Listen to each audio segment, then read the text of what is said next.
and thanks for joining us for another Five Things podcast. I'm here with a special guest, Cody Stamann. Thanks for joining today, Cody. Of course, man. It's a real be here. Real pleasure. I actually met you for the first time about 2.5 years ago at a UFCX. Actually, the same day I met O'Day. And then randomly, you hit me up the exact same day 2 years later. Oh, that's right. When we were talking about that. Yeah. That's wild. You sent me the picture and it had a date on it. And I was like, that's today's date. That's wild. That is crazy. That is crazy when you think about it. But just a quick introduction in case you don't know Cody Stamann. Currently fighting next Friday, actually. Today is the October the 16th, I believe. Next Saturday. Oh, you're fighting next Saturday. Saturday, which is the 25th. We're going to go ahead and throw that up there. I think it's the 25th. It's like 9 or 10 days from now, but this podcast is going to release on Tuesday, so you'll be fighting that Saturday, whooping some ass in Michigan again, just like the good old days.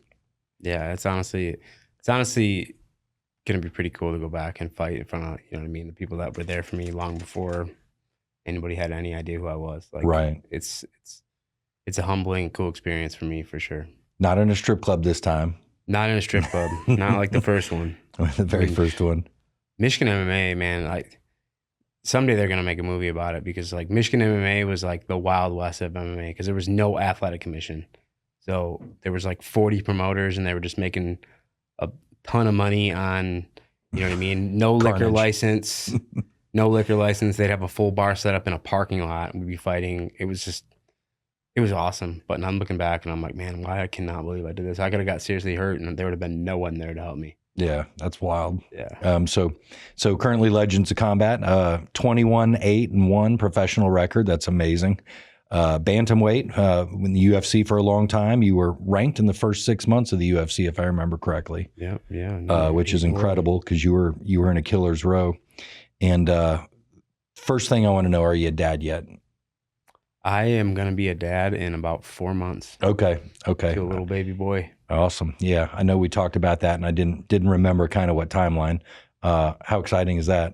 I just found out like 2 days ago that it's a boy. So, I mean, I was excited before. Obviously, I was just praying for a healthy baby. But then, like, you know, I found out it was a boy, and I was like, oh, man. You seem like you'd be a really cool boy dad.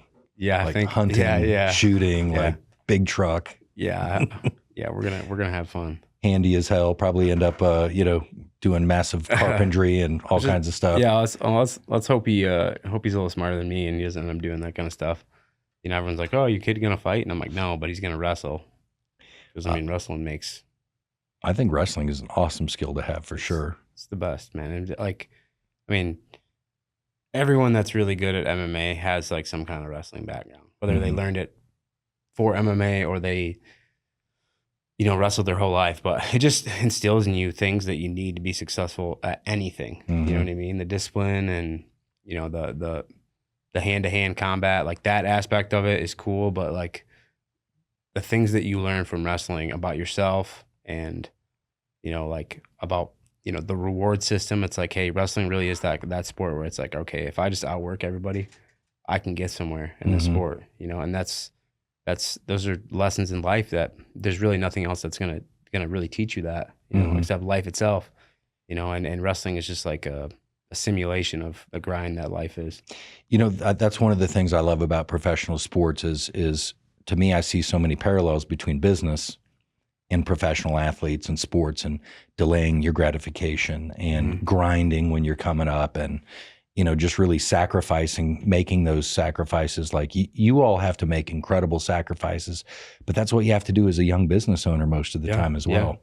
And so there's a lot of parallels that I love seeing that because it's kind of like a teaching lesson, you know? Yeah. Yeah. And everybody thinks that you show up one day and you're in the UFC or like you were given something, but like what you don't see, and I wish it was talked about more, is it's not once you get there, because once you get there, it's all whirlwind, you know, it's awesome.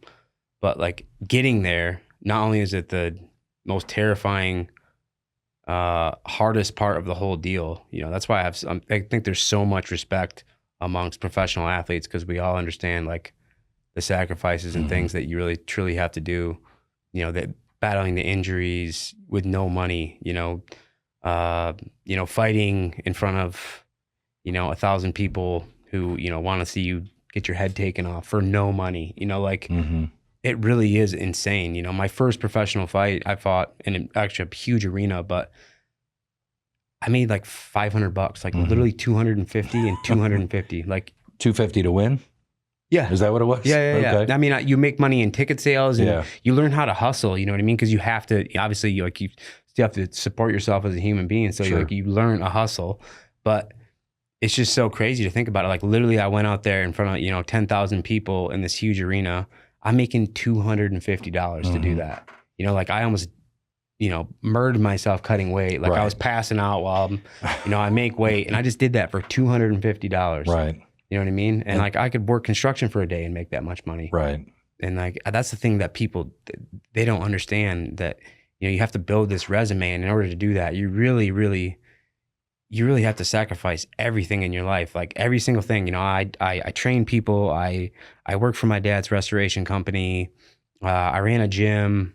I did anything I could to make a buck. I flipped cars. There were so many, like I had so many little like odd jobs just trying to make ends meet. And I invested all that money just to fund your MMA career. Yeah, literally just so I could fund my MMA career. You know what I mean? And that, like that aspect of it, I wish was talked about more, because that really is like the, you know, for me, when I look back, like it's the most memorable time for me as an athlete, because it was like, okay, I'm hoping and praying that I have enough, you know, will and talent in the right moments to make this happen. And I'm willing to sacrifice everything. I'm willing to sacrifice, you know, the best years of my life to make this happen. I'm willing to drive a piece of crap car and, you know, rent a room with 8 other dudes in it. You know, like it's just, but it's looking back, it's like, that was awesome. Right. You know, that time of my life was awesome, because I was so honed in and focused on something that I just thought maybe I was good enough to do, you know? And you peel out to an 18-1 start. I mean, that's pretty damn good. Yeah. That was a pretty good start. And so, you know, just looking back to in history, before we go into, I do want to talk about some UFC stuff, obviously, and some different fight stuff. But what were you like as a kid growing up? Because you were real close with your father, right? Mm-hmm. And yeah, real close family. You're super handy. So obviously you learned that somewhere, probably from dad, I'm guessing. Dad, oh yeah. So what were you like as a kid? I mean, I was a pretty rough and rowdy kid, but I mean, we were kind of brought up that way. My dad wanted us to be like rambunctious. Is that what you're saying? Yeah, I mean, we were energetic, and you know, we got into a lot of trouble, but we grew up in the country. There's only so much trouble you can get in the country. You know what I mean? Like kind of trouble, like you're smashing people's mailboxes and peeking in people's houses. You know what I mean? You do cow tipping and stuff like that? Oh, just any dumb thing that you could think of. You know what I mean? Because you're just a bored country kid. But like, my dad wanted us to be tough. Like that was his main objective, was like he wanted us to have a good work ethic, and he wanted us to be like tough men. You know what I mean? So I mean, there's probably child labor laws, you know, that my father violated, but like I started working when I was probably 8 years old, like cleaning tools for like his company. Like he'd come home from work, and then like my day started, and I had to like clean all his tools and organize everything in the barn. And but when you say you had to, I'm guessing you kind of enjoyed it because you were making a little something, right? Is that how it worked, or not really? Yeah, I mean, like I think you got to eat that night. Is that what? Yeah, sometimes. Okay, but it would be like $1 an hour or something. You know what I mean? Which I mean, it'd be like $10 now. You know, with you know what's funny though is talking about child labor laws, and I just think there's a mindset. I'm obviously older than you. I'm 51, but I took my first job for $1 an hour, literally $1 an hour, at a baseball card shop, because I was wheeling and dealing and all this kind of stuff. But I was ecstatic to make $1 an hour and be in that environment. Yeah. You know, so I just think there's I don't want to badmouth younger generations, but it seems like there's something that a lot of people in our age range, like we just got out there, man. We just wanted to get after it fast. Yeah. And I don't see that a lot. And I've had a lot of employees that are younger, and it's like just trying to get them a little drive. Like, you know, it just seems like I couldn't wait to start making money. I couldn't wait to get a car and like, go chase women around. Yeah, I mean, just couldn't wait to get out there. I just seems like there's a different mentality. Yeah, I think social media ruined a lot of stuff.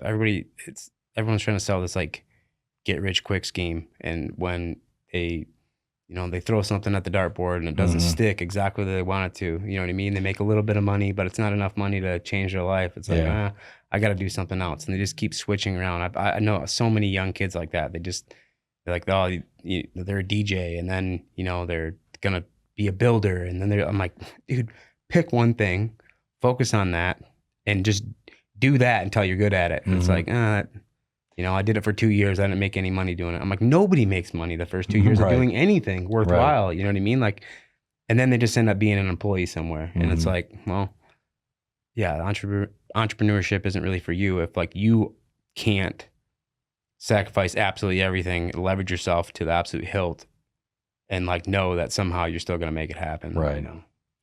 It's so true. And just thinking about, coming up as a business owner, when my first company was selling security systems. I mean, I had a Mustang. I'm self-taught myself how to sell security and running leads, secure leads as a person to learn an industry as a sales rep. But then when you're a business owner, you got to make a bunch of money just to reinvest it all in the business, and you're broke for quite a while. Yeah. And then when you're bringing on employees, you can't really afford to pay them and you. Yeah. So it's like, I remember one time when I brought on a VP of sales for the first time, and I took like a $6,000 a month pay cut. And once I started making some money, now I need to bring someone on to duplicate myself. Yeah. So I take this huge step backwards just to start to build up over time. But I just think a lot of people aren't willing to delay and sacrifice and pay that price. Yeah, like you said, that delayed gratification, it's huge. It's everything. Yeah, I mean, looking forward, like what I want to do next. I've always, fighting was always like it was a dream. You know what I mean? Something I always like, I guess, wanted, had to do, had to make happen. But like looking at what's next in life, having the experience that I have, fighting, which is a tough business, to really like make money fighting, like you got to be like one of the best in the world. In a lot of other businesses, that's not necessarily true. You just got to be the best in maybe your area, right? And people are always like, "Oh, what are you gonna do?" I'm like, dude, I could do anything I want. You know what I mean? If I want to be a plumber tomorrow, I want to start a plumbing company. I want to be an electrician. You know what I mean? I want to sell You got cars choices for sure. You know what I mean? If there's anything, like if I want to flip real estate, like I know the sacrifices and what it takes to make it happen. I mean, it's kind of like the cigars. It's like you understand the ins and outs of business. You understand like how to build a business, and you can't really learn that. The only way you can learn it is by doing it. Yeah. You know what I mean? And living it. And living it means, like you're getting paid last. And that's the same thing in MMA. Like, like you're handing out all your money for your coaches and paying your gym dues, when you got no money and you're paying your bills, and you're looking at it and you're like, well, like, you want to go to the bar later? I'm like, if you're going to buy the drinks, because I got no money. You know what I mean? Just paid everything else. Yeah, I'm broke. Yeah. And by the way, that's if you're a good business owner. I do know business owners that will pay themselves first and leave other people waiting and this and that. Like, you're not going to do well in business. No. Employees are always first when it comes to pay and things like that. Like, but if you're a good business owner, and I know you already know that mentality because you're used to delaying gratification. The cool thing, and one of the things I really appreciate about you, Cody, is that you're so authentic. You don't like it if that's a good thing. No, it's like you're going to be you. You're going to be this is what I think, or this is what I feel, and this. If you don't like that, like, oh well, you're not a huge fan of social media. Like, oh well, if you don't like that, I'm not a huge fan of it. Well, there was a time in my life when I'm like, man, I have to be good at this. I have to do this. I have to do this. Like, these are the things. And I'm like, you know what, dude? Like, who really buys that? Who buys the MMA fights? Like, who buys fights? Is it like guys like me, for sure? Is it some 15-year-old, kid that's talking crap to me on social media? Right. Or is it a guy like you, a guy like my dad, a guy like, you know what I mean? Like the people that I, grew up looking up to. I'm like, those are the guys that buy the fights. And like, one of the reasons I was, so successful, because I had a skid in the UFC where I lost 3 fights in a row. And like, normally that's like, you're done, and my last fight was a fight on a big pay-per-view card, and like, I'm doing good. And then all of a sudden this kid hits this ninja choke on me, which is like, it was like a death sentence. Like he was really good at it. I had no idea. I wasn't prepared for it. I get stuck in this choke. I get choked out on pay-per-view, opening the pay-per-view card in 1:30. Pretty humbling experience. Yeah. And I'm like, well, I just blew it. And they're like, no. Your numbers were crazy. Your numbers were awesome.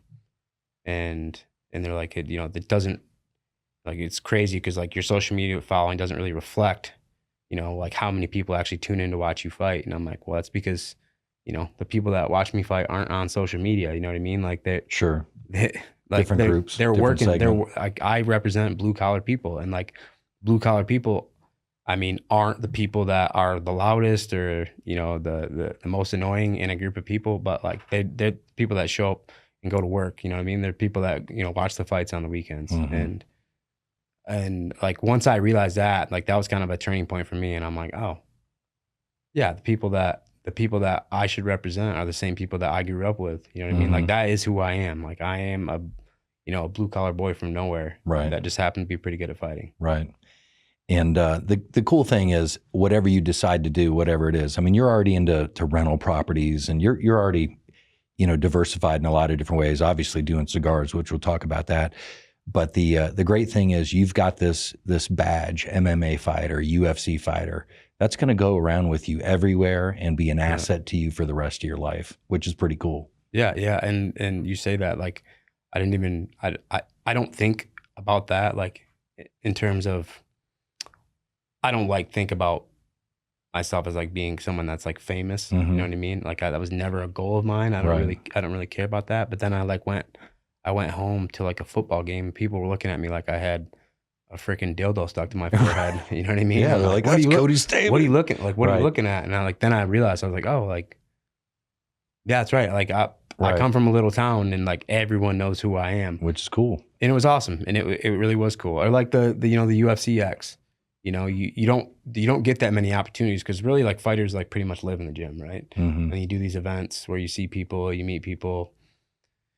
But then like the UFC Fan X is just like, it's like amplifies any event that you've ever done. You know what I mean? There's 10,000 people, it feels like, waiting in line for your autograph, and you're just like, holy which is true. Crap. You know what I mean? Like the line, you're sitting there for 2 hours signing autographs, and every single person is like so stoked to meet you, and you're just like, wow. Yeah.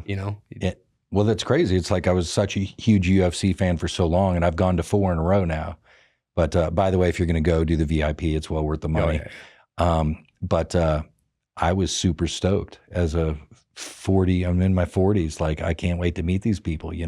Got to meet Yuri Prohaska and Dom Reyes, one of my favorite fighters. And it's like, man, I was so over the moon. And it's like right there, I'm like, I'm never going to not go to one of these again. Yeah. But it is, I think about, like, I was in the 82nd Airborne Division for the Army, and that's like it's like a tiny little badge of honor compared to being like a UFC fighter. But what I'm saying is, like, I do take pride in that, and when I tell people that, it's like, oh, that's cool. Thank you for your service and all that. To me, it's that times, 50, because you're in such a small select group of people that actually were so badass to get to the UFC. And you'll carry that anywhere. If you did start a plumbing company, be Spartan Plumbing, like that, you're going to have people call, like, that's Cody Stamann's business, So it is something that no matter what you do, cigars or a contracting business or anything, you've got a notch on everybody else, because you're walking into every situation with a brand already, which is awesome. Yeah, I know, it's true. And you say that, and like other people have told me that, and I'm like, no. But then, when I'm fighting at home, and like we were fighting in one venue, and they had to change the venue because they were like, we don't have enough seats. And I'm like, that's pretty cool. That's pretty dope. Yeah. It's like you can't pack them in. So talk a little UFC here after coming up. So you're growing up close with your dad. You're growing up a tough kid, wrestling. You started wrestling at how old? I think it was in 8th grade. I actually started pretty late. Okay. It was a punishment. It was my vice principal. I smacked some kid around in gym class, and he was like, all right, you got to come to wrestling practice. It was like my after school suspension. And like I was in wrestling practice, and I was like, it's pretty cool. It was pretty cool. I could do this. Throw some guys around. Yeah, you get to like hand to hand, like I'm like fighting these kids, and I had no idea what I was doing. I'm like, I want to know more about this. And Get rewarded for dominating these kids. Yeah, that's literally what I was thinking. I was like, I actually really like this. And I always thought wrestling was like, yeah, you just didn't want to wear the singlet, right? Yeah, I'm not putting a singlet on. I wear it every day. Yeah. So you do that all the way.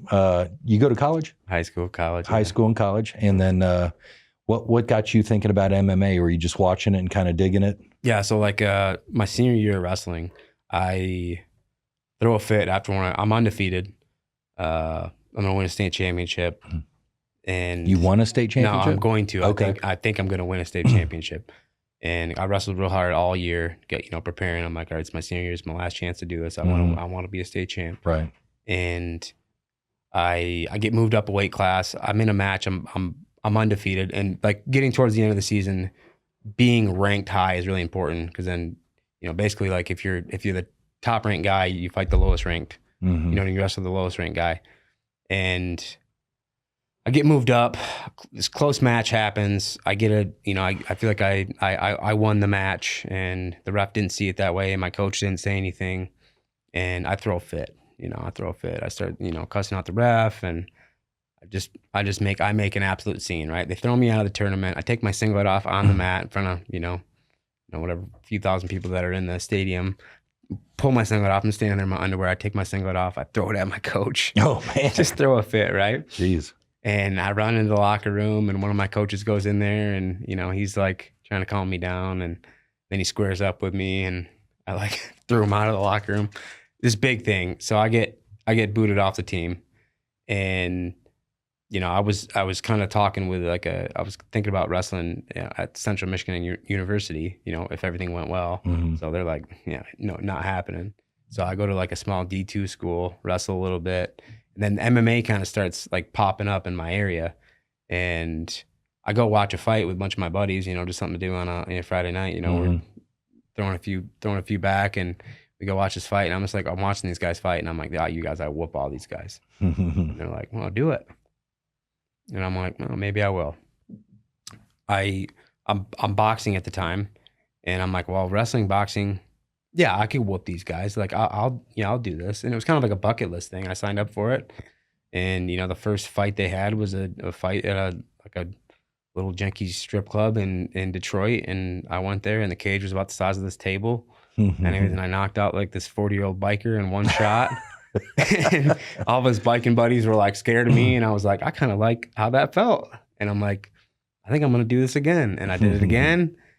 And I did it again and again and again. Just running through people. Yeah, 20 amateur fights later, I'm like, I think I'm gonna go professional at this. And like I said, like once I started doing it, I just fell in love with it, man. I couldn't do anything else. I couldn't work for the family business. I didn't care about college anymore. Like I wanted to be a fighter, and that was it. Like it just took over my life, like systematically. I mean, honestly, as a 19, 20-year-old man, like I didn't even care about chasing women around as much anymore. You know what I mean? Like I was like super I was focused. like, it's time. I gotta go home. You know what I mean? Sorry, sweetie. Like I gotta go home. I gotta train in the morning. You know what I mean? Like I was locked in. Like all I want to do was fight.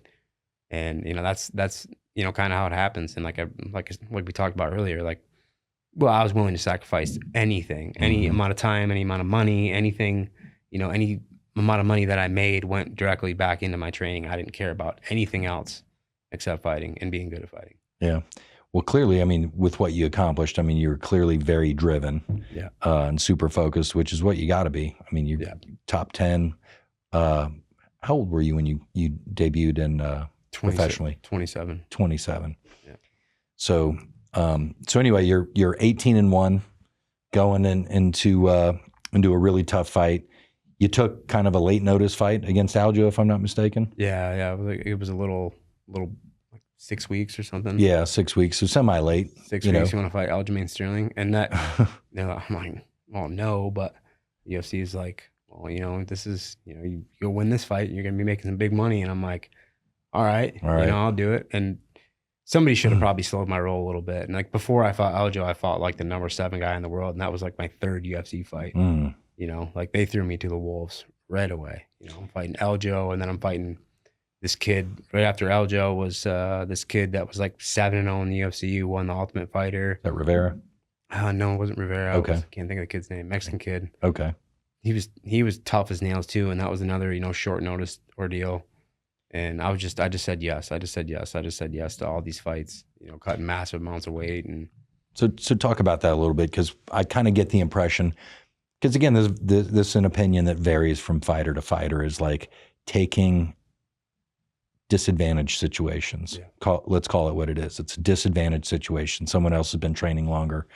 And obviously, Aljamain Sterling is who he is. He's one of the greats, right? Not a guy you want to fight on 6 weeks notice. Yeah, not a guy I want to fight ever, you know. Yeah. So that being said, 6 weeks notice, I mean, for someone at that level, now granted, back then we didn't probably know how good. Yeah. Although he was damn good, clearly. Yeah. But talking about disadvantaged situations, what if you could go back in time?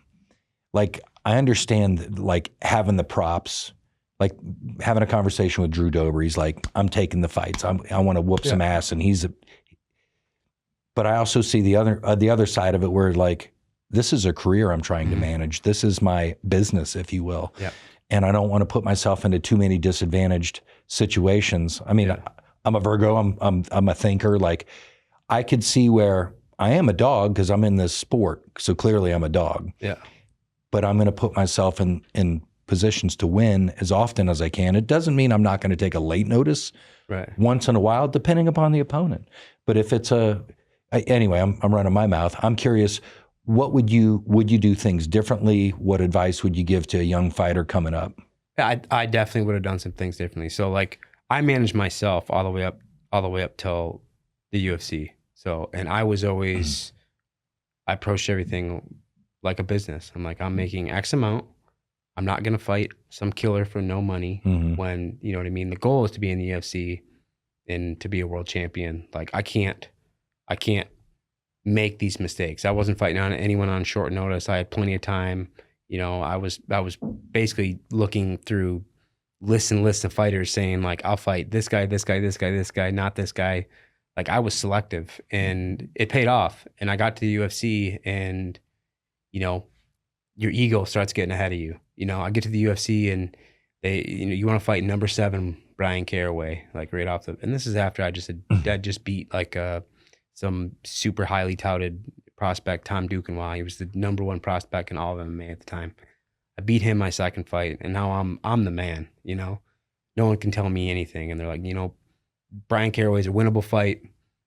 Maybe not. Maybe we don't take it right now. Maybe we, you know, take this fight down the road. I'm like, no. I want to be in the top 10 now. You know, and they're like, oh, okay, you know. And so I fight him, and then after, you know, I beat him, I'm like, anyone, you know, I've completely lost all, you know, sight of like the goal, like, but you know what I mean, or like my business sense, knowing that like, you know, let's make some more money, you know, fighting the lower level guys before we start like shooting up the ladder. And it was too late. I was ranked number 8 in the world. Like, it was too late. You think part of that was ego? Oh, 100%. Yeah. I mean, and you know, Aljamain, you know, made a comment, I think online. That's where it all started. He said something about, you know, I didn't win that fight. And so I started talking crap to him. He starts talking crap back. And now I'm like, no, Aljo's good at that. Yeah, no, now I have to fight you. You know what I mean? Yeah. Like, and looking back, you know, and I'll tell Aljamain this, like, I was whooping him. You know what I mean? I beat him in the first round. Second round comes around. That sucker gets on my back, and it's over. You know, he's like so he's so good at that. Like, he's literally got that. He's the best MMA gorilla grappler. Strength. O'Day says he really is, like, he's the best MMA grappler I've ever grappled with, and that's, you know, that's saying and that's something, saying a lot because you fought Merab as well. Yeah, Merab's not even close. Aljo's way better, and I'll tell Merab that too. You know what I mean? Like, Aljo's a better grappler. Period. Merab's tenacious, but it's a different animal than Aljo.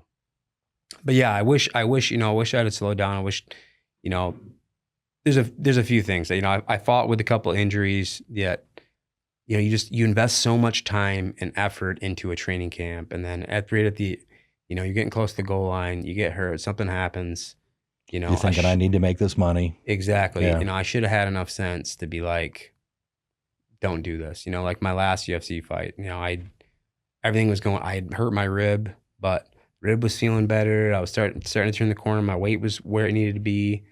Everything felt great. I was in great shape. And then like Wednesday, I'm kind of feeling off, and I'm like, what's going on? And I've got staph. I have freaking big staph infection on my shoulder. And I'm like, I can gut this out. It's not going to get that bad before the fight. And it didn't get bad until maybe Saturday, where I'm like, I got to get in a UFC fight. And I feel like I got a fever. I feel awful. And I'm like, my brother's there with me. He's like, dude, don't fight. And I'm like, dude, I have to. You know what I mean? I put all this time. Well, you don't want to let the UFC down. Money. Yeah, you don't want to let people down that are maybe bought tickets to be there. Or yeah. You don't want to let anyone down. And it's I wish I had enough sense in those moments to be like, dude, live to fight another day. You know what I mean? We don't have to do this today. And like, you think I would have learned my lesson at some point. And then the weight cutting too, I just got like a little bit, as I got older, I got a little bit bigger, and it was getting harder to make the weight. And I can relate to that. Yeah. Except I'm not trying to make weight. Yeah.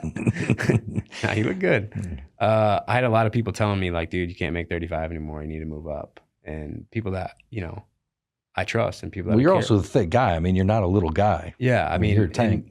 And right now I'm in pretty good shape. I'm probably 8% body fat, and I'm 165 pounds. Mm-hmm. I got to cut 20 pounds to make 145. So 35 is a whole different, thing. And, I wish, that's the one thing I really wish that I would have changed. I wish I wouldn't have, fought injured. And, I wish I would have moved up a little sooner. But other than that, dude, I had an awesome time. There's so many of those short notice fights that I took, I doubled my contract. So it was like, yeah, this might not be the best situation right now, but the next 3, 4, 5 fights that I have, I'm going to be making a life-changing amount of money. Yeah. So it's like, let's do it. Yeah. I guess it's a double-edged sword, like everything, right? It's, I just think, I'm sure there's some pressure that comes from the UFC. Like, hey, we need, and there's pressure on the UFC. They want to match up. This other guy has been training. Yeah. They don't want his fight falling out, so they feel bad for him. Yeah, you can say no, but there's consequences probably. Yeah, you can say no, and then you get thrown on the back burner. You 6 months. You're not like they're not even talking to you about a fight. And you're like, so, dude, the clock's ticking. I need to fight. I'm an athlete. So going forward, you're talking to a young guy. What would you tell him if you're dealing with this or that? Like, it's okay to say no, but not too much. Like, you better take some short notice here and there if you need. So, no, I think coming up to the UFC, I don't think you ever jump in the river with 2 feet. I think you fight guys that you can beat, and you build yourself up. And just because the landscape has changed so much from when I came up with the Dana White Contender Series thing, you build yourself up to be 10, 11, 12-0, or 12-1. Maybe you have one hiccup on the way up there. Mm-hmm. And, you take super manageable fights. And then once you get there, slow your roll.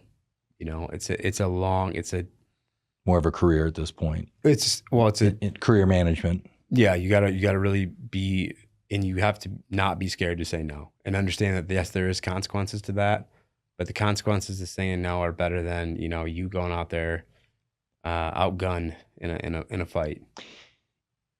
Just again, being a sales guy there, I think I always say, like, Dave Chappelle tells a joke, it's hilarious. I tell the same joke, it's not that funny. Like, there's a lot to say about delivery. Mm-hmm. So just being a sales guy, like, I think you can say no. I think there's a right way to deliver to where it lands better, to where you just don't say, hey, I'm not taking that fight. It's not good for my career. If you could say, listen, guys, I'd love to take this fight. I think it's a great matchup, or, sound positive about it, but I just have to be honest with you. I've got something tweaked right now. I don't feel comfortable that I can be ready in 6 weeks. Like, there's a way to deliver it to where I believe the UFC that's your manager's job, right? Well, I agree. Yeah. But that's another issue, and that's a whole another issue. And this is, this might be the soundbite that gets me killed. Like, your manager works for the UFC as much as he works for you. And that's something that young athletes need to understand, is that your manager manages probably a significant number of UFC fighters, meaning that he's protecting that relationship as he well. He has to protect his relationship with the UFC, meaning that he is not only he works for you, right? Because like he's your manager, he's answering those phone calls, but his relationship with the UFC is more important than you are. I don't care who you are. You know what I mean? Unless you're Conor McGregor, you know, his relationship with the UFC is more important than his relationship with you, because that's how he, you know what I mean? That's how he makes all his money. You know, if you have one client that literally is doing, you know, 90% of your business,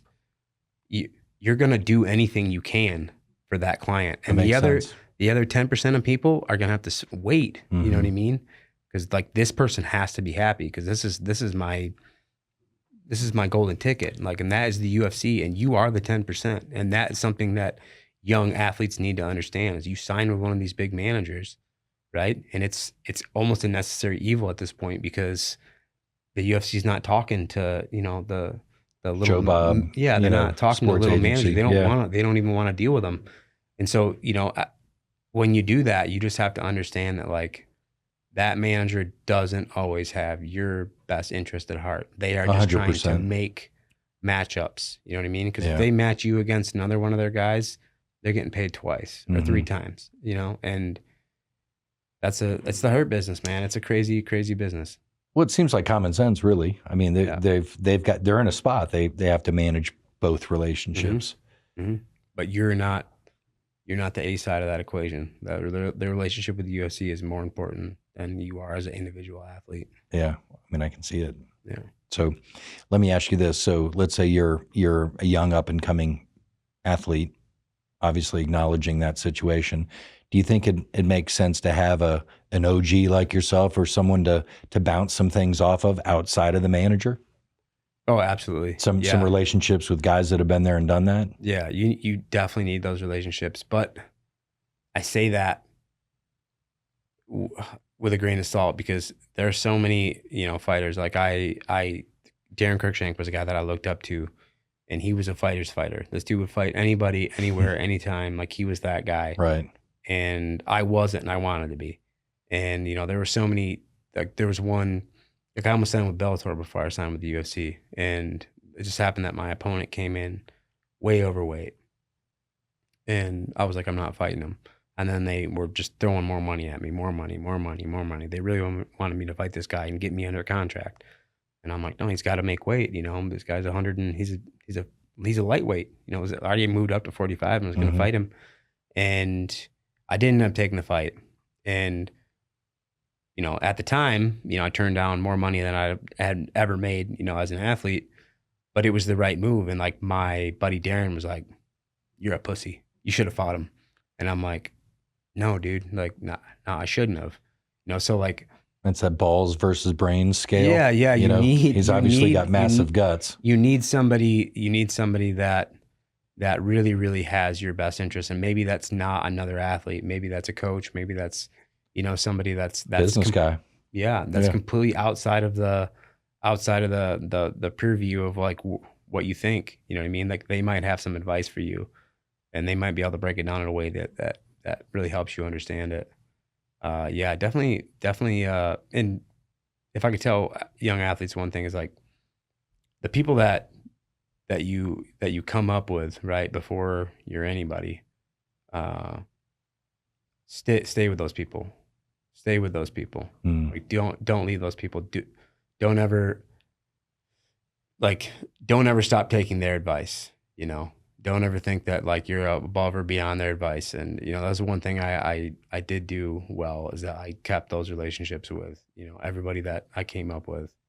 You know, obviously you're going to trim some fat along the way, but there are some relationships that, like, you know, there's a handful of people that really care about you as a human being, and like, keep those people close to you. Yeah. I mean, it makes sense. It's there's an old saying that I'm aware of. That I like. It's basically like your real friends you're going to have on less than basically one hand. The people that are really, really there for you long term. Yeah. It's actually a pretty short list, which is sad in a way. But it is what it is, right? Yeah. So just talking a little more UFC. You've obviously fought Merab, who's on top of the world right now, going for his fourth title defense. Is he the best ever in his weight division? I mean, in your opinion, obviously, looking at his resume, there's no one even close. There's no one even close. Like, they did not give that guy easy fights, and he went out and did what he does to everyone.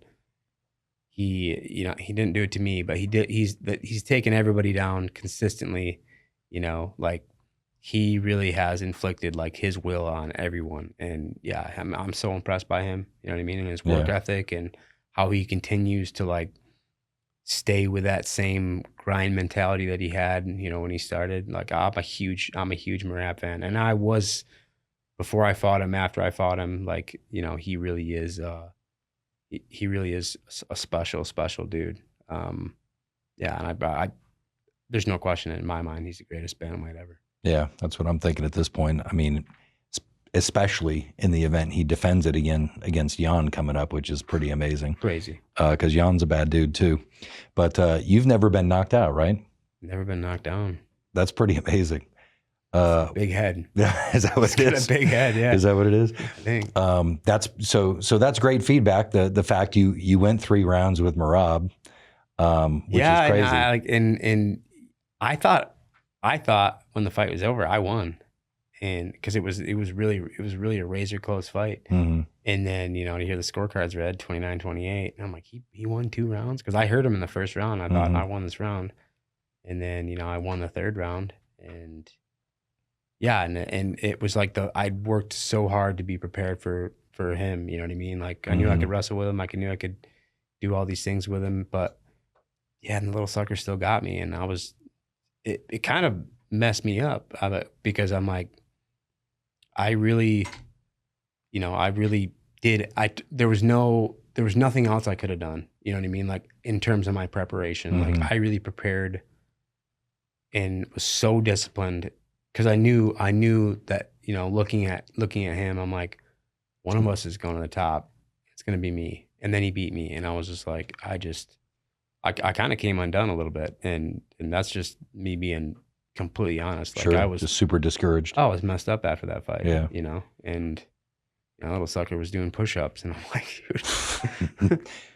But in hindsight, looking back, like you were there with arguably, maybe not even arguably, the greatest bantamweight ever, and you were right there. Yeah. I mean, there's no question that with his resume, he's the greatest. After me, it was Marlon Moraes, who was a former UFC champ, and then and then Jose Aldo, and it was just like they just kept feeding him to the next guy that, like, okay, this is the guy that's going to take him out. Kept going. Like, they did not want that dude to be a champion, and he made it happen. And like, I don't know that I've ever seen that kind of thing happen in the UFC. You see guys that are like, okay, this guy, from the start, he's kind of getting fed, and then he gets to that point, and then then he's a champ, and maybe he defends it one time, and everybody thinks he's the greatest thing since sliced bread. And a bunch of other people come and like wipe him off the map. You've seen so many guys like that. In Merab, it was just like, you're never going to be a UFC champion. And he just basically said, I think I might be. And he just ran kept through going. everybody. It's amazing. And like what he did to Umar. Like, I mean, he was clapping his hands and celebrating in the 4th round and stuff. And I mean, Europe, he was a 2-1 underdog going into that fight. Yeah. And rightly so, because Umar is a bad dude. bad dude, yeah. Yeah. And so he'll probably never be an underdog again. That whole division is crazy. I mean, look at Aljo. Moved up to 45, top 10, 45, in like 3 fights. Yeah. You know what I mean? Because like, bantamweight is crazy. And, like, there's not another weight class. I mean, I know there's a lot of name recognition at lightweight. And there's a lot of guys that are absolute studs at lightweight. And, because of the McGregors and, the Dustin Poiriers and like those kind of people. But like, if you look at the top 30 dudes in bantamweight, there's not a single guy in the top 30 in the world at bantamweight in the UFC that is not capable of being a UFC champion. Like, there are so many good guys that you've never heard of. And, every weekend, I see another guy and I'm like, man, I can't believe how good that dude is. And like, he's a bantamweight. I'm like, phew. The UFC bantamweight division is nuts. Yeah. Well, Merab's got his hands full, but he's doing a hell of a job with it. He is. So let's talk cigars for a second. Obviously, we partnered up. We're doing the Spartan cigar. Yeah. Where does the name Spartan come from? Obviously, you're from Michigan. And so is that where it's coming from, the Michigan Spartans? Is that part of it anyway? No. Well, Okay. I guess a little bit because my brother and sister, my brother wrestled at Michigan State. My sister graduated with honors from Michigan State. So a little bit, but before that, I grew up in Spartan, Michigan.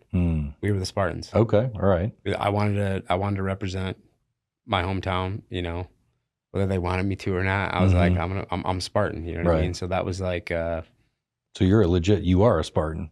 Kinda. Right. I mean, From Sparta. Zero Greek, but right. yeah. Everybody asked me that. They're like, you Greek? And I was like, not even 1%.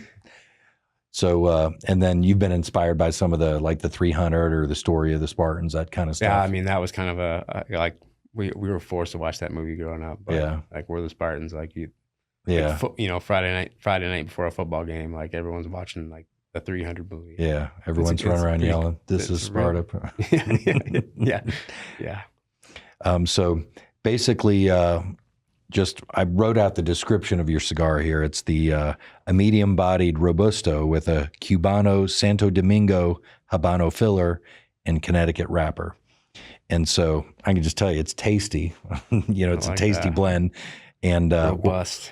We're actually going to have some Spartans here for you next week. So when you get back from the fight, we're going to have some wrapped Spartans. Now, they're not going to be out until we officially launch the company officially here in the next 30 days or so, but you're going to get your hands on some, obviously. That's awesome. So just jumping into a few things here, jumping around here.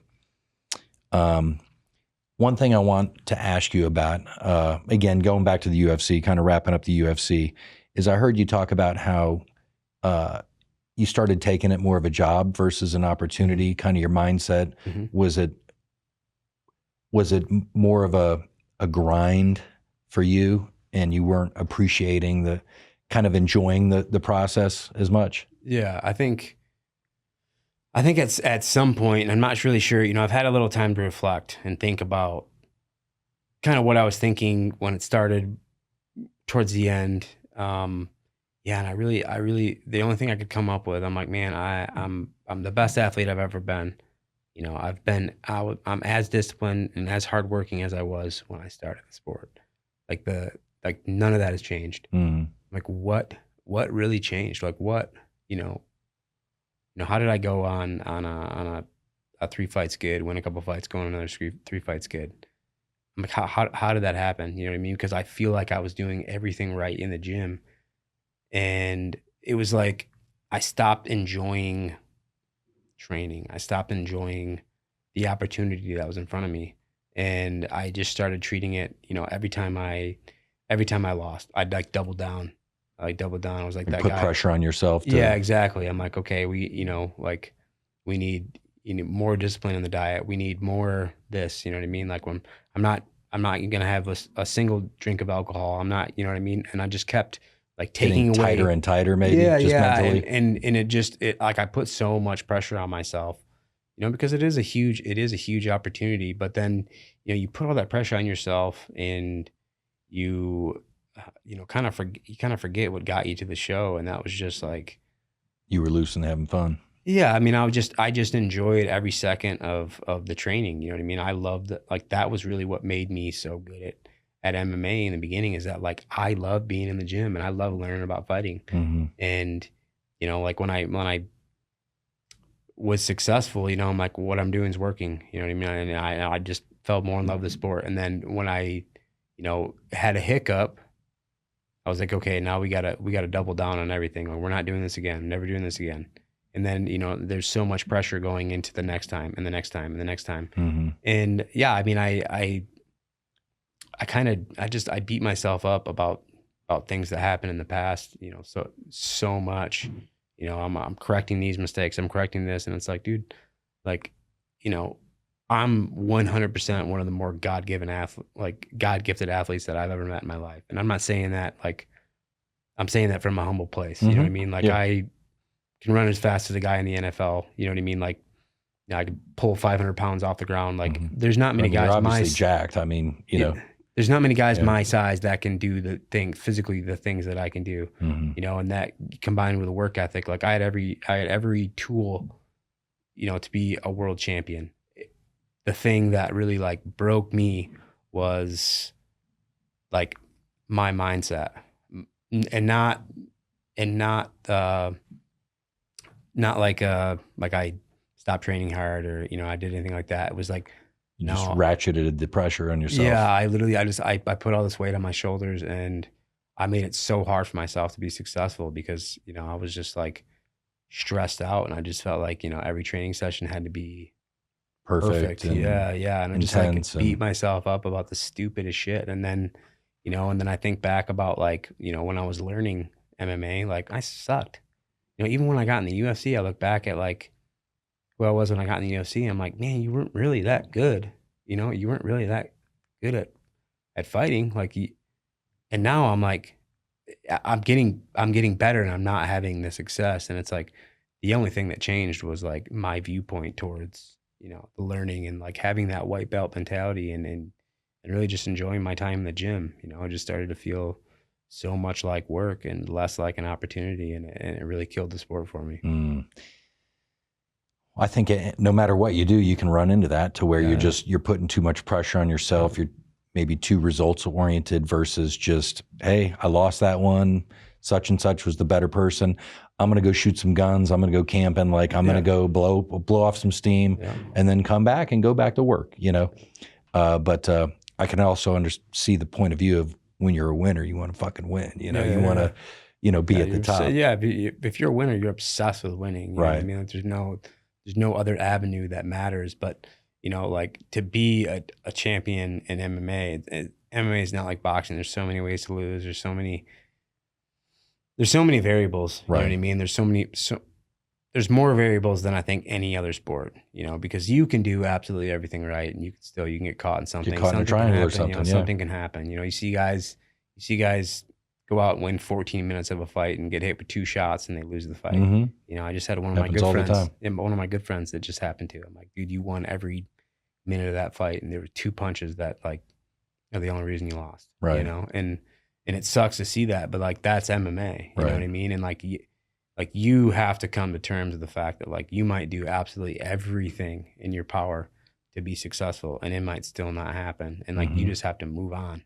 You know what I mean? Like that doesn't necessarily mean that like, you know, let's rewire the whole system. It's like there's a reason you're where you're at, you know, and that's like kind of what I was trying to do. I was just trying to rewire everything. All right, well, I gotta and doubling down on your stress. Yeah, and it just killed the sport for me. And then, you know, like made it not fun, right? Yeah, and then I took some time. You know, I took some time off after my last UFC fight, and like I was like, all right, I'm not gonna spend any time in the gym. I'm not gonna be in the gym. And then I had like a few of my friends, you know, a few of the guys that I care about and train with a lot out here. You know, they had fights coming up, and they kind of needed my help. And I went back, and you know, I was more or less focused on them, and it was like I fell back and I fell in love with the sport again. I fell in love with training. Like I couldn't wait to get to the gym. You know what I mean? And like I hadn't felt that in so long, and I'm like, this is what did me in, you know. I mean, obviously the huge weight cuts weren't helping, but like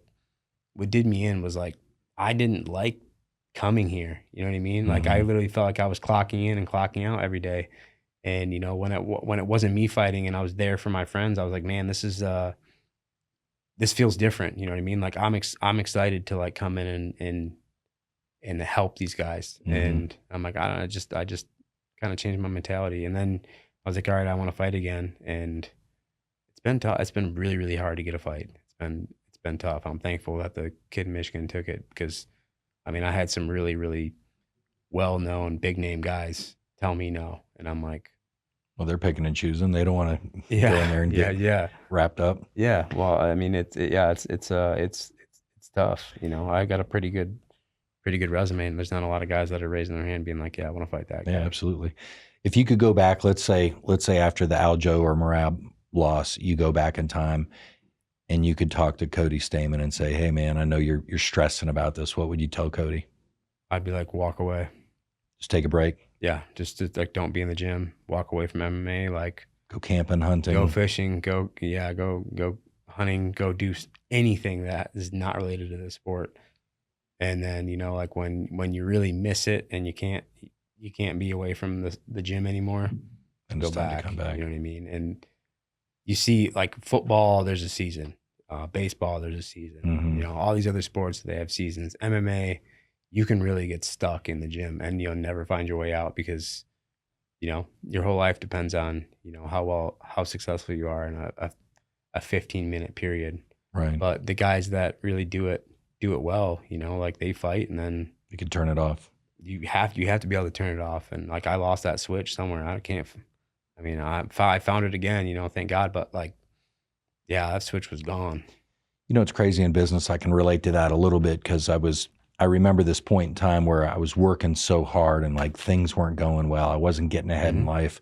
You know, of course, I want to be wealthy. I want to all that kind of stuff. And I'm going and going, working my ass off. And then I did that for a long period of time. And then what's funny is when I started working about 80% less or 20% less, vacationing more, doing more stuff, I actually got more productive. Yep. And I think it's probably a similar principle. It's like, oh, I see, because if I'm 75% and I'm going at it 100% of the time, I'm getting 75. If I'm 100% and I go at it 80% of the time, I'm coming out ahead, doing less. You're doing more. And so it's you are more effective because your head's in it, your heart's in it, like you're feeling good. And so I can relate to it. It sounds like it's a similar thing. It's a big, yeah. I mean, it's a big part of the sport. I mean, and like it's a big part of life too. You know what I mean? Like everyone talks about balance and to balance this. I'm like, yeah, you do, but also like you need to be so in love with the grind that like, you know, like you have to force yourself to get away from that, you know, and you have to do that. Like you have to be like, you know, like you're right in the middle of, you know, like whatever project you're working on, like you have to be able to like step away and do something else and be able to come back. But that's hard, you know, that's hard in business. That's hard in life, you know, because I mean, you're a lot like me. Like I set my mind to do something and like, there's not a lot of things that can like pull me away from that. You know, I'm like a dog with a bone. You know, if I'm getting ready for a fight, I'm getting ready for a fight, and like nothing else in my life really matters. You know, to me, it's not a one size fits all. It's how are you feeling? Yeah. You know, so like for me, the past 4 or 5, probably a little bit more, all I can do is think about cigars. I'm single. I'm not dating. I'm just so fucking focused on building my cigar business and having a blast. It's different if you're feeling like it's a grind. If you're feeling like it's not enjoyable, that's telling you you're off, you know? And right now, like to your point, when you were coming up, you were grinding, but you were happy. I loved it. You were feeling great. But when you started becoming unhappy and started having those negative feelings, that's a sign we all should be paying attention to. Like, I got to change it up because I'm not feeling good. Yeah. You know, so I don't think it's a one size fits all. It's you just got to pay attention, or we all have to pay attention to how we're feeling about what we're doing. Yeah. And if there's stress and there's misery about it, change it up, man. Yeah, because I mean, you can't fake passion for something. Right. You know, I see these young kids come in the gym, and I can tell. I mean, almost like immediately after training with somebody, and I'm like, this kid's. He's got it. You know what I mean? He's eager. Like he's eager to learn. He's eager to train. You know what everything I mean? up. He's asking questions. Like he's eager to be here. And then there's the other kid that might be a little more gifted than him. Without the maybe hunger, a little bit more polished. And I'm like, not you, buddy. Like I don't think it's gonna happen for you because you already, you know what I mean? Like I can already see.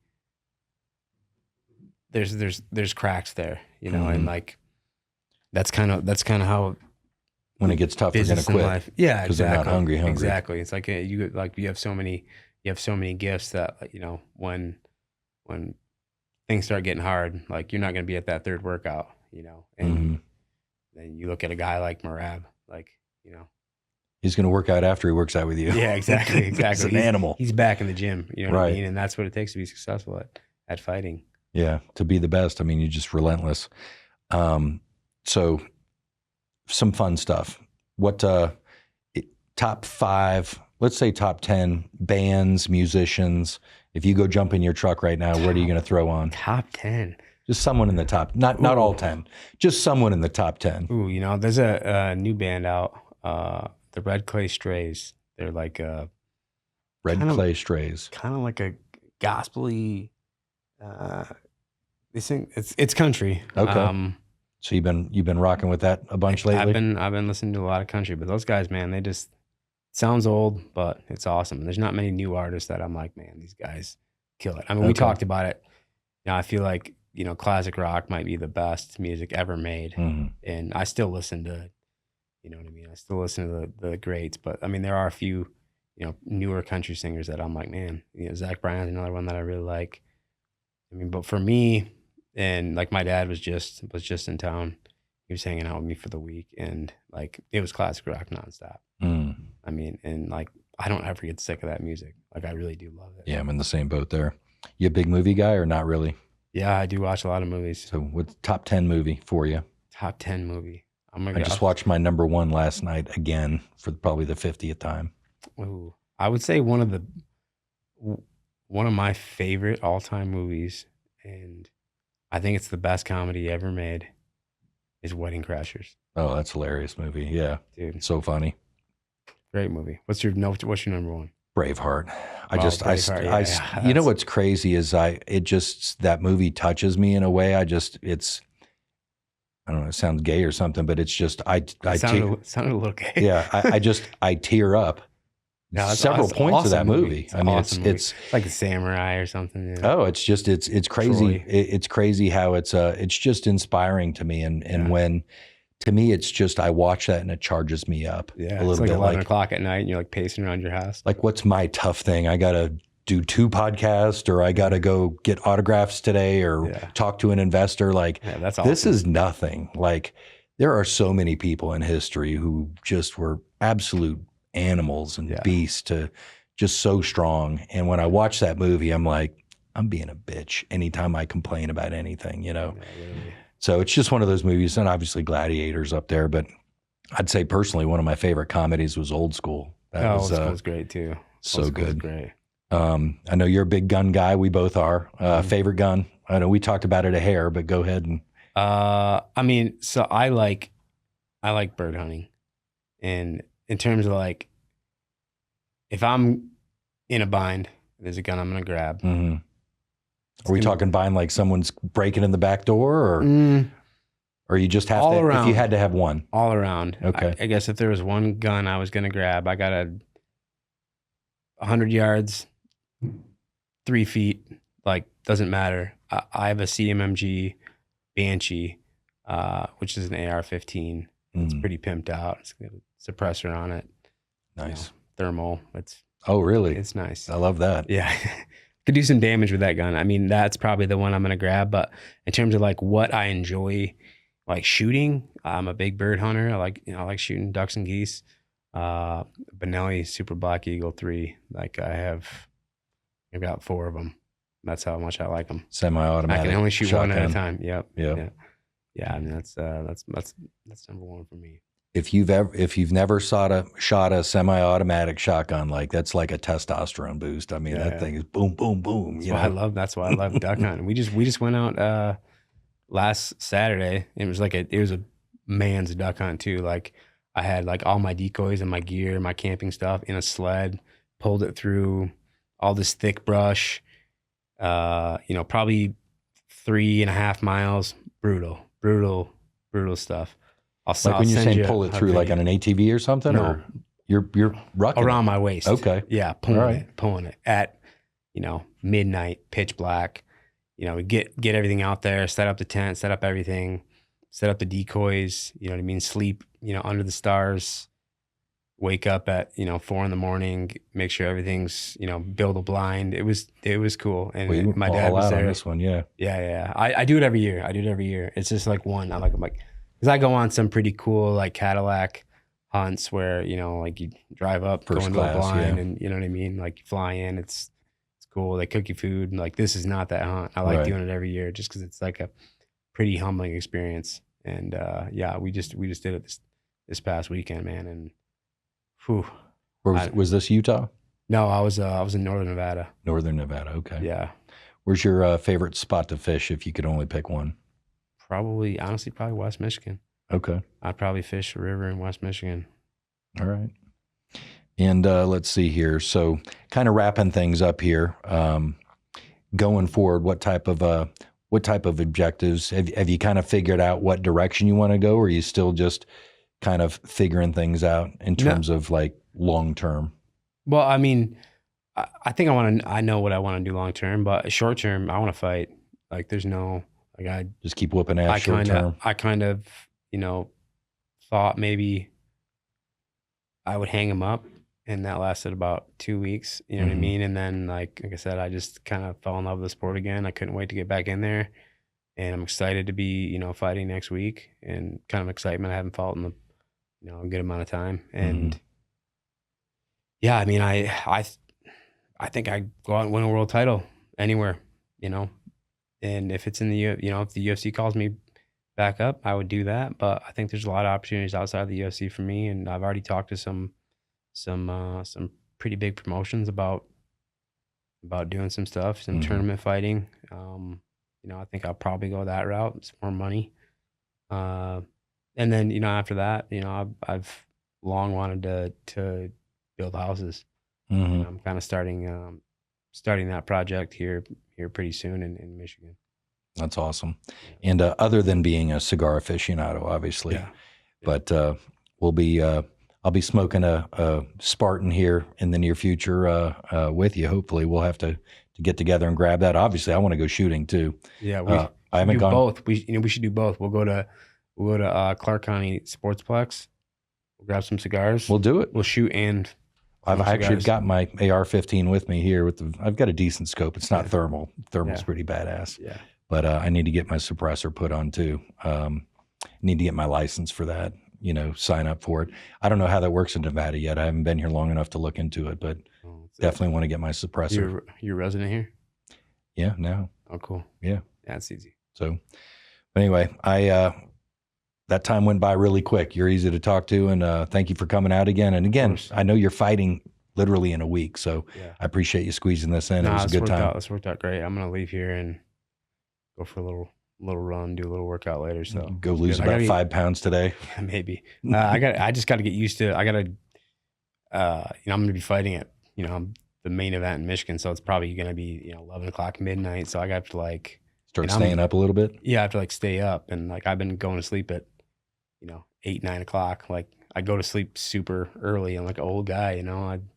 It gets dark and I get tired. I go to bed. Yeah. And I gotta like force myself to stay awake. Just to get in the routine of being awake at 11. Yeah. You know, those are little things that another weird little thing that no one would ever think about. Like, well, I've never even thought about that once, other than like when you go to Australia or something, like it's completely jacks up your schedule. Like, or what was I watching the other day? Like they were fighting at like 8 a.m. or something like that. And you have to get used to that. You have to like tell your body to be awake and alert at that time, you know, because if you don't, that's like, and your opponent was doing that, you know, he might be a little sharper than you on fight. It's an edge, yeah. You know? I mean, you guys are at the highest levels, so it's millimeters, it's milliseconds, and you know that small percentages. Yeah, for sure.